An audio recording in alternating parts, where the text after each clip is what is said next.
Bienvenidos un día más, como siempre, a este Digital Palmero, el de ustedes, no me canso de decirlo. Lo dije, creo que fue la semana pasada y lo voy a repetir esta semana. Cuando ustedes nos manden un artículo de opinión que no vamos a tener ningún problema en publicar, lo que sí necesitamos, si lo hacen con seudónimo evidentemente, es nosotros, en este caso yo, conocer la identidad real de la persona.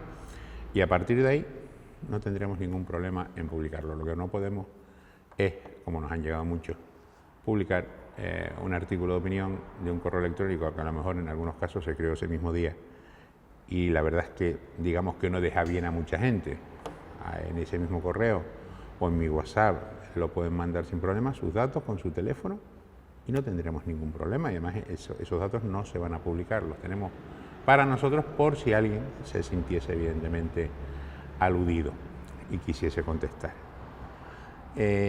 Después de esta pequeña entradilla, vámonos ya al tema de hoy. Hoy nos hemos venido a Tazacorte y nos hemos venido a hablar con el jefe de la oposición, Juan Miguel Rodríguez, Nueva Canarias.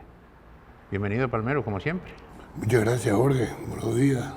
Mira, a mí Nueva Canarias me recuerda, en Tazacorte, por ejemplo, me recuerda la canción aquella, no estaba muerto, estaba de parranda, porque no para. No, pues no paramos. Yo creo que siempre hemos sido medio activistas, políticamente hablando. Y está claro que hay mucho trabajo que hacer por el municipio y si no es en tarea de gobierno es en tarea de la oposición, pero hay que estar ahí. ¿Cuántos votos te faltaron? 47 creo que fue para la mayoría absoluta. Pues digamos que 37. 37, ¿eh? Vale. Tazacorte, como todos saben, lo gobierna un pacto, un tripartito, PSOE, PP y... PSOE, PP, ¿quién más? Y coalición. Y coalición, ¿verdad? Es que lo de Unión Magañeta y coalición ahí me despisto un poco. A lo mejor un día dejan de ser Unión Magañeta y ya son coalición, porque total. Para que ese pacto que se realizó para que no gobernase Juan Miguel Rodríguez y Nueva Canarias, evidentemente. Mira, esta semana, creo que fue esta semana, ha sacado una nota de prensa hablando del remanente. Sí. A mí, la verdad, que el remanente se gaste mejor o peor de una forma o de otra, vale. Bien, ya todo eso se verá si las partidas son las que deben ser o no. Pero claro, que la concejal de Hacienda diga que el remanente es la prueba de la buena salud financiera del ayuntamiento, ¿yo qué quiero que te diga? O sea, que tú no seas capaz de gastarte un dinero, ¿eso significa buena salud económica? Pues no lo veo claro, ¿tú? Bueno, depende cómo se conforme ese remanente. El remanente bien puede ser porque no se ejecuta en la totalidad el presupuesto municipal, o bien porque el presupuesto municipal, la previsión de ingresos es superior. Si la previsión de ingresos es superior, pues el remanente también se crea, ¿no? Y en esos dos conceptos se crea. Por un apartado es positivo y por otro apartado parece negativo. Bueno, pero el tema funcional lo que es, que independientemente de cómo se cree el remanente, la cosa es después de aprovechar verdaderamente el remanente. Es decir, que si a la primera no lo hacemos porque no tenemos esa capacidad de gasto o de gestión para hacer el gasto, pues tienes esa segunda oportunidad con el remanente. ¿Qué se va a hacer con el remanente? 1.400.000 euros, si no recuerdo mal, es lo que de remanente se van a ejecutar 1.200.000, se van a poner 1.200.000. Bueno, en principio el remanente es de 1.477.000 euros. Ya nosotros, cuando aprobamos el presupuesto del año 2023, el anterior grupo de gobierno, ya sabíamos que se iba a generar un remanente, ¿no? Y ya teníamos previsiones donde se podía invertir. El otro día, pues, cuando hubo la comisión informativa de Hacienda, nos sorprendió mucho que el expediente viniera cojeante, ¿no? Porque había confusiones y habían errores entre las partidas de suplemento de crédito y las de crédito extraordinario. Nosotros, pues la verdad que pedimos la corrección del expediente, porque si no, pues un expediente que va mal a pleno, malamente se puede aprobar, y si se aprueba en ese periodo de alegaciones, puesto que es un cambio sustancial dentro del presupuesto, la aprobación de un remanente, que lleva una publicación y una exposición pública, pues puede haber alegaciones y te tumban para atrás ese acuerdo plenario. Pero nosotros en la labor de hacer una labor de oposición, pero digamos que de alguna manera sin malicia, pues dijimos que se subsanaran los diversos errores que había en el expediente, que no las había percibido incluso la concejal de Hacienda, que es quien tiene de alguna manera que fiscalizar un poco esa labor. Pero después también nos sorprendió esas declaraciones días más tarde en el sentido de la buena salud financiera, del aprovechamiento del remanente gracias al actual grupo de gobierno, ¿no? Y la buena salud económica. Está claro que el ejercicio del 22 se cerró no mal en el ayuntamiento. Yo siempre soy de los que digo que todo es mejorable, pero con un disponible en caja en las diferentes entidades bancarias de 11,5 millones de euros. Eso nunca lo había tenido el municipio de Tazacorte. Y por darte otro dato, cuando la toma de posesión, cuando el arqueo, ya teníamos 13 millones de euros. Pero está claro que nosotros, la legislatura pasada, hicimos un gran trabajo en la búsqueda y en las captaciones de dinero, porque así lo necesita el municipio y porque somos conscientes de que de recursos propios no llegaríamos. Propusimos que se utilizara todo el remanente en 1.200.000 y algunas obras que nos preocupan. Nos preocupa, por ejemplo, la guardería infantil, que estaba ya muy avanzado con educación, que había que dotarla con 166.000 euros más para poderla sacar adelante. Dinero que después es reembolsable por parte de la Consejería de Educación, pero se obvió esas recomendaciones nuestras. También se hacían partidas, proponíamos partidas para espacios verdes, para la dotación de la banda de música, para temas de la biblioteca, pero bueno, en fin, aunque somos el grupo mayoritario, pues a veces nos tienen en cuenta de poco, ¿no? Y está claro que no salieron las propuestas nuestras adelante, pero bueno, si hay una satisfacción, que por lo menos fuimos capaces de corregirle y que el expediente lo llevaran bien. Sí, ya. Mira, ¿y por qué se pone como disponible 1.200.000 y no el 1.400.000? Pues no entiendo por qué. Yo entiendo que había que disponer del 1.477.000 euros. Me imagino que los 200 y pico los dejarían en previsión de vete a saber, ¿no?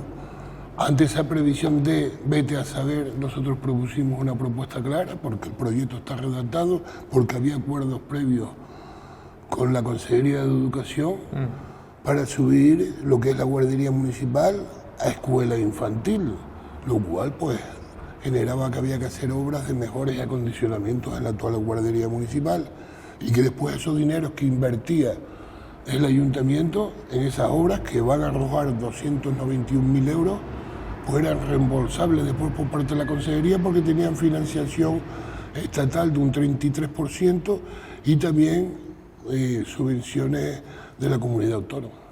Mira, va a ser, ya no sé si decir el grupo de gobierno o el ayuntamiento, capaz de ejecutar ese remanente, ese 1.200.000. Bueno, yo he detectado que, por ejemplo, igual en las partidas de suplemento de crédito están demasiado subidas, ¿no? Viendo los presupuestos, los ejercicios anteriores, viendo el nivel de gastos que había en esas partidas, yo creo que las han dotado, que va a sobrar dinero en ese remanente de esas obras de suplemento de crédito, en torno a unos 300 y tantos mil euros. Eso lo que obliga de alguna manera es que no se utilice el remanente y que se pare la inversión. Ahora mismo tenemos los 100 millones de euros de financiación estatal que venía para esta isla, que al principio va a ser de una forma, ahora va a ser de otra, ahora va a ser a través de proyectos apoyándose en corporaciones locales, y yo me pregunto lo siguiente, y eso es un problema de la institución, no solo del grupo de gobierno. Si no somos capaces de ejecutar 1.200.000 euros, ¿cómo vamos a ser capaces de ejecutar la parte proporcional, que creo que está en torno a 40 millones entre los diferentes municipios? Mire, Jorge, yo creo que ya tú lo has dicho, ¿no?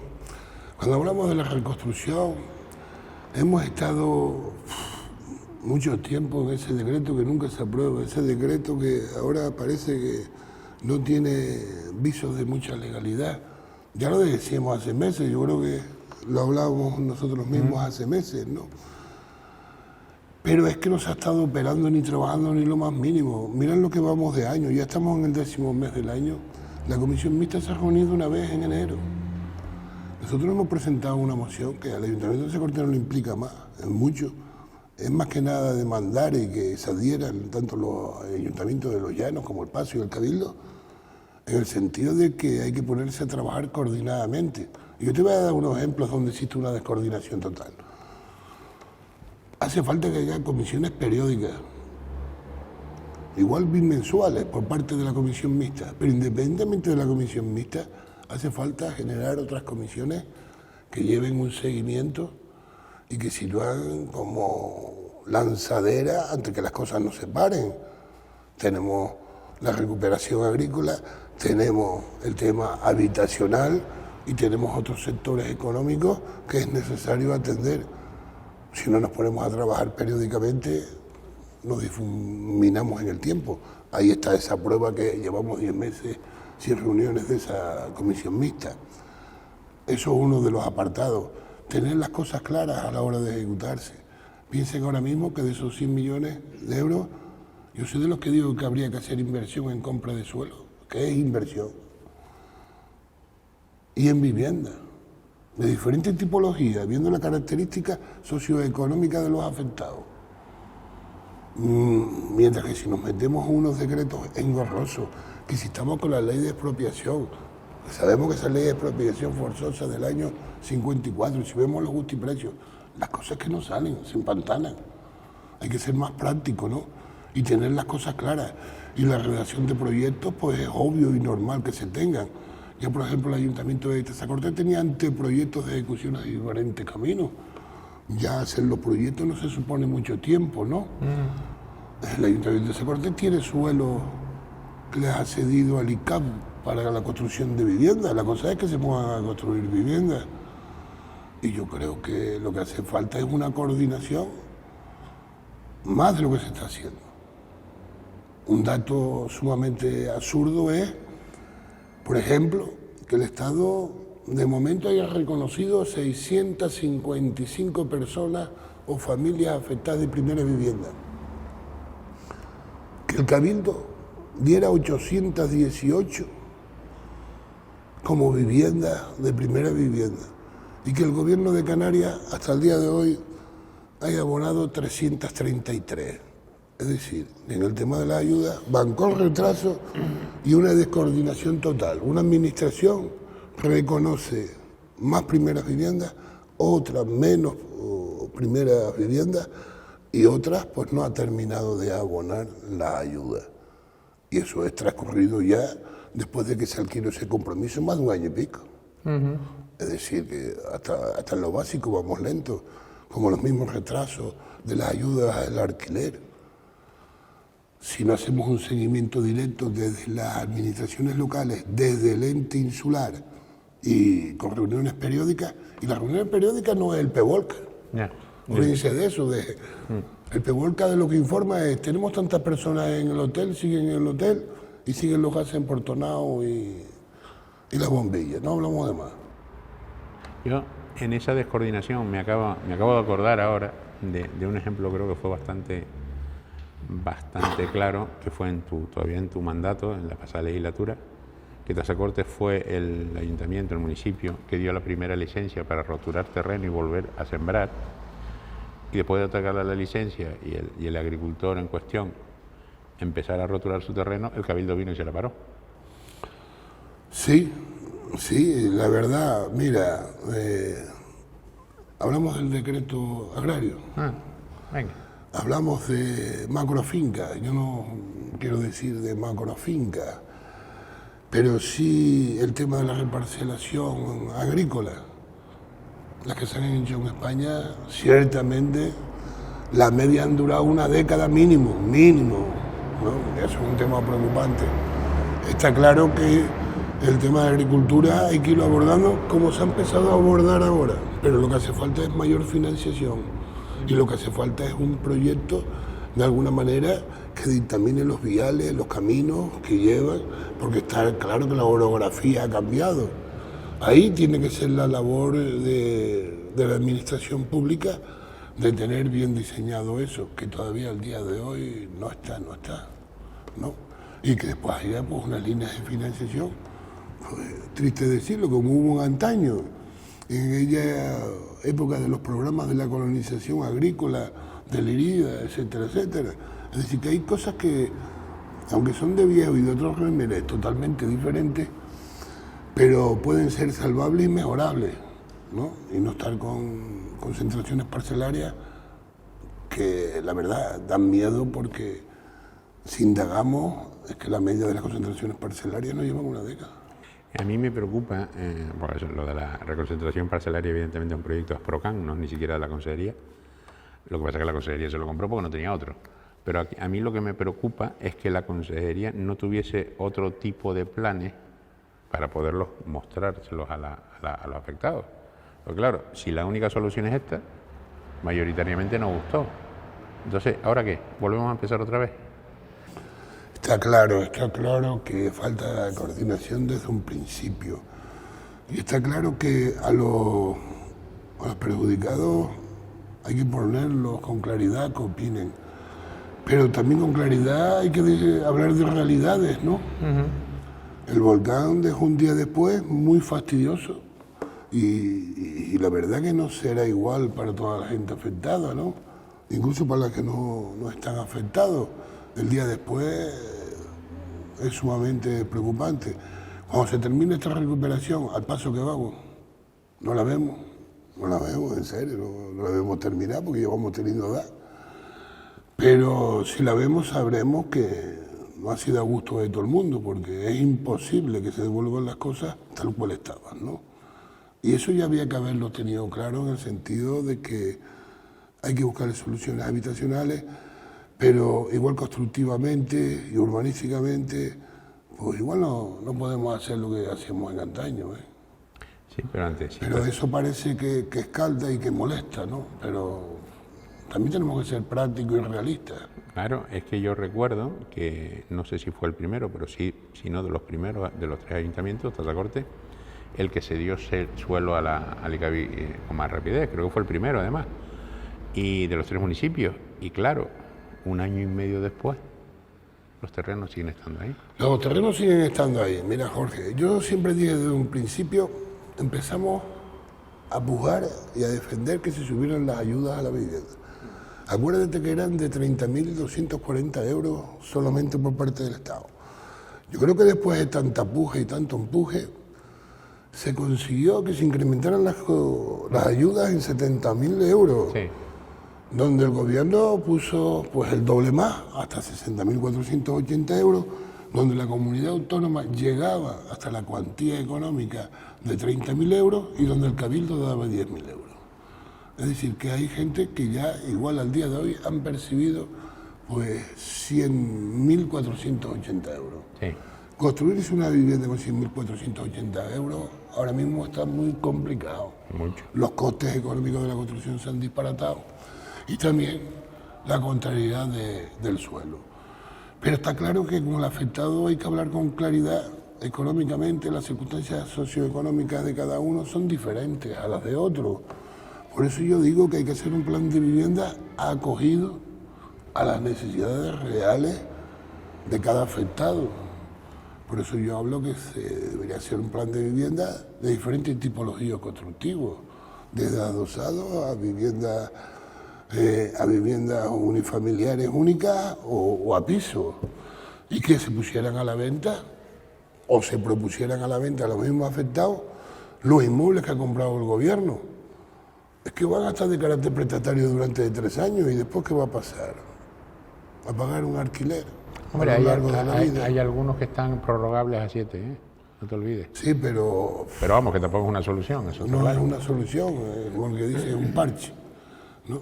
Y esos son problemas. Se debería, vivimos en una isla que estamos en aproximadamente más de un 80% protegido de una forma o de otra, por diferentes figuras. Se debería liberalizar suelo, es decir, yo entiendo que si te vas a hacer un chale en la caldera Tauriente, una casa, un edificio, lo que sea, te vaya no la policía, el ejército, eso lo entiendo. Pero hay zonas de medianía que están totalmente abandonadas, por ejemplo, que no es el caso de Tazacorte, porque Tazacorte el sistema es diferente, pero bueno, hablo a nivel insular, que están totalmente abandonadas donde se podría desarrollar núcleos urbanos. ¿Se debería cambiar la ley? Bueno, la ley, los espacios protegidos que están, yo creo que seguirán prevaleciendo, ¿no? No obstante, tenemos una isla territorialmente muy protegida, ¿no? Igual tendríamos que liberalizar algunos suelos que pueden ser susceptibles de liberalizar y que urbanísticamente, constructivamente se construya, ¿no?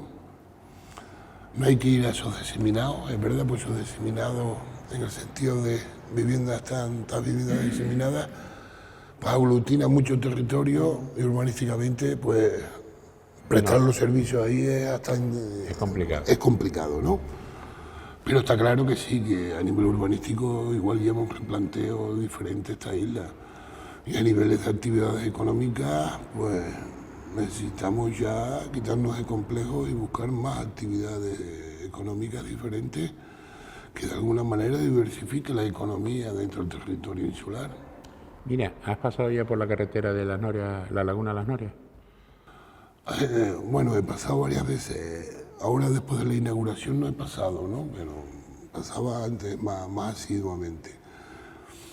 ¿Qué he visto? Bueno, yo he visto una carretera que igual desde un principio le dije al anterior presidente del Cabildo que no le había sentido que tirara para abajo, para las montañas, esa carretera, ¿no? Que era pues igual más práctico que casi discurriera por la antigua carretera, que igual suponía hasta menos trabajo, ¿no?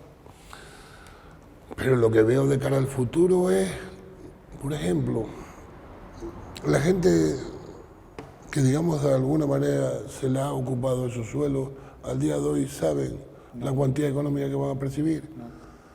¿Lo saben también los de la carretera de la costa? No. No. Que únicos saben de expropiaciones, y ya se han hecho, fue la vía que se hizo de Las Norias a Las Manchas, y el gobierno de Canarias pagó las antiguas lavas del volcán a 70 céntimos. ¿No? Viendo esa ley de expropiación y viendo esos precios que se pagan, ya cuando hablamos del decreto de reconstrucción, que si se aprueba, que si es ilegal, que si no es ilegal, ¿a cómo se pagarán esos terrenos que se expropian? Esos terrenos que después se urbanizan, ¿cómo se venderán? Hay un problema, bueno, hay mucho, ojalá fuera uno solo, pero por ejemplo con las expropiaciones, evidentemente, nos seguimos por la ley de expropiación forzosa del 54, que son entre 60 y 70 céntimos, pero claro, el gobierno de Canarias ha intentado solucionarlo de una forma con una ayuda compensatoria para coger el valor real de la propiedad. Bien, como idea está bien, ¿vale? Como idea yo lo aplaudo porque yo creo que a la gente se le debe pagar lo que perdió, no lo que yo calcule. ¿Qué es lo que pasa? Si los expropias, ya no tienes nada que reclamar porque tú no tienes un terreno de donde recibir, o una casa, lo que fuese, esa ayuda compensatoria. Con lo cual preveo que esto va a retrasar todo aún más, que es un gran problema, porque lo que no tenemos es tiempo para intentar solucionarle la vida a esta gente, que tienen derecho a hacerlo, que tienen derecho a seguir viviendo. Y también hay otra cosa que me preocupa. Yo cuando veo los presupuestos de las carreteras, me da igual cualquiera de las dos, una 25 millones de euros, la otra 39.600.000, sin contar con las expropiaciones, ojo, que solo hablamos de obras, yo me escandalizo un poco, porque es que me parece muchísimo dinero, porque claro, al final, la de la Laguna de Las Norias, que son 25 millones de euros aproximadamente, cuando esté terminada del todo, porque le faltan un par de detalles, cuando se termine, ¿cuánto va a costar esa carretera? ¿50? Una obra que se hizo sin proyecto, como el que dice, por el tema de emergencia, pues ahí se disparan los precios, ¿no? Se van los precios. Claro, porque no cuentas nada, sino para adelante y ya está. Eso. Está claro que eso llevaría a una mejor fiscalización. En el tema que decías con anterioridad, de los valores, de lo perdido, en el tema habitacional, ya el gobierno del Estado y el de Canarias, por pérdida de vivienda, han fijado unos valores de reposición de los inmuebles. Claro está que no contemplan los valores de los suelos y claro está que esos valores están por debajo del mercado actual, en torno se valora una media de unos 1.200 euros por metro cuadrado de vivienda perdida y eso, y ahí están los valores, ¿no? Yo soy de los que digo que como mínimo habría que empezar ya a llegar a esos valores. De las 333 ayudas que se han dado íntegras, ¿no? Curiosamente hay 89 que ya han percibido los valores de reposición en su totalidad, porque las viviendas no valían más allá de 100.480 euros, se las tasó el gobierno. Sin embargo, quedan más de 240 personas de esas 333 que no han recibido pues esos valores, ¿no? No han recibido esa cuantía. Es una cuantía por la que mínimo hay que luchar. Tenemos una ventaja, que tenemos marco legal, porque estamos dando ayudas no superior al bien, y al bien lo ha estimado y lo ha tasado la administración pública. Debería existir como mínimo ese compromiso. Hablar de valores reales con carácter retroactivo al 18 de septiembre del 2021 tendría que haber cambios legislativos, si no, no se daría la paradoja, ¿no? Vamos a ser serios, ¿no? Pero si tenemos un instrumento legal actual, por lo menos vayamos caminando, lleguemos ahí y después vayamos exigiendo las modificaciones pertinentes en las leyes que permitan pagar los valores reales a 18 de septiembre. Pero caminemos hacia lo que ya está, que ahí no se ha caminado. Por ejemplo, en ese caso, pues son 20 millones de euros lo que habría que darle a la gente compensatoriamente para llegar a esos valores de reposición de esos 333 afectados. Duplicamos el doble, estamos hablando de 40 millones. Bueno, ¿tendrá un gobierno 40 millones para llegar a esas cuantías económicas? Lo que hace falta es voluntad. Ahora que estemos hablando de lo real a 18 de septiembre, cuando no tenemos marco jurídico, ¿dónde ampararnos para darlo? Ahora, sí lo tenemos para ahora. Bueno, pues empecemos por ahí. Don Juan Miguel Rodríguez, portavoz de Nueva Canarias en el Ayuntamiento de Tazacorte. Como siempre ha sido un placer hablar contigo. Muchas gracias, Jorge. Nosotros estamos aquí para servirte a ti como medio de comunicación y al pueblo en general y al oyente. Es un placer, lo dicho. Gracias, Juan Miguel. Venga. A ustedes, ¿qué les digo? Pues que la entrevista de hoy llega hasta aquí, pero ya saben, de lunes a viernes, todas las tardes, aparte por el día, notas de prensa, artículos, etcétera, etcétera, estamos nosotros. Gracias.